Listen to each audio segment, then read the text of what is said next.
बिहार की राजनीति में नया अध्याय, सम्राट चौधरी का शपथ ग्रहण और बढ़ता कद। बिहार की राजनीति में हाल के वर्षों में कई बड़े उलटफेर देखने को मिले हैं, लेकिन हालिया सत्ता परिवर्तन ने राज्य की सियासी दिशा को एक नई ऊर्जा दी है। इस बदलाव के केंद्र में जो सबसे प्रमुख चेहरा उभरकर सामने आया है, वह है सम्राट चौधरी का। भारतीय जनता पार्टी (बीजेपी) के प्रदेश अध्यक्ष सम्राट चौधरी ने बिहार के उपमुख्यमंत्री के रूप में शपथ लेकर न केवल अपनी पार्टी के भीतर बल्कि पूरे राज्य की राजनीति में अपना लोहा मनवाया है। सत्ता का नया समीकरण। नीतीश कुमार के नेतृत्व वाली नई एनडीए सरकार में सम्राट चौधरी की भूमिका बेहद अहम मानी जा रही है। उन्होंने पटना के राजभवन में भव्य समारोह के दौरान पद और गोपनीयता की शपथ ली। उनके साथ विजय कुमार सिन्हा ने भी उपमुख्यमंत्री पद की शपथ ली, जिससे यह साफ हो गया कि बीजेपी अब बिहार में फ्रंट फुट पर खेलने की तैयारी में है। सम्राट चौधरी एक जुझारू व्यक्तित्व। सम्राट चौधरी को उनकी बेबाक बयानबाजी और सांगठनिक कौशल के लिए जाना जाता है। उनके शपथ ग्रहण के कुछ प्रमुख आकर्षण यहाँ दिए गए हैं।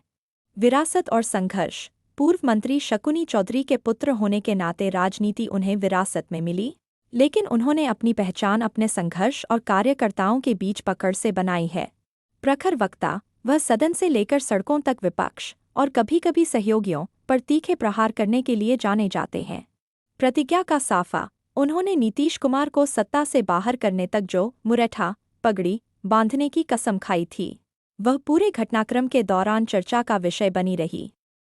हालांकि गठबंधन बदलने के बाद उन्होंने इसे अयोध्या जाकर प्रभु श्री राम के चरणों में समर्पित करने की बात कही। बिहार के लिए इसके क्या मायने हैं? सम्राट चौधरी का उपमुख्यमंत्री बनना केवल एक पद का मिलना नहीं है, बल्कि इसके गहरे राजनीतिक निहितार्थ हैं। युवा नेतृत्व। बिहार बीजेपी को एक ऐसा चेहरा मिला है जो युवाओं और पिछड़ा वर्ग, विशेषकर लवकुश समीकरण, के बीच लोकप्रिय है। शासन पर पकड़, वित्त और अन्य महत्वपूर्ण विभागों की जिम्मेदारी के साथ उनसे उम्मीद की जा रही है कि वे राज्य के विकास कार्यों में तेजी लाएंगे। आगामी चुनाव 2024 के लोकसभा और 2025 के विधानसभा चुनाव के लिए सम्राट चौधरी बीजेपी के सबसे बड़े ट्रम्प कार्ड साबित हो सकते हैं। निष्कर्ष। सम्राट चौधरी का शपथ ग्रहण बिहार में एक स्थिर और विकासोन्मुख सरकार की दिशा में बढ़ाया गया कदम माना जा रहा है। अब देखना यह होगा कि सत्ता के शीर्ष पर पहुंचने के बाद वह जनता की उम्मीदों और गठबंधन की चुनौतियों को कैसे संभालते हैं। क्या आपको लगता है कि सम्राट चौधरी के आने से बिहार बीजेपी और मजबूत होगी?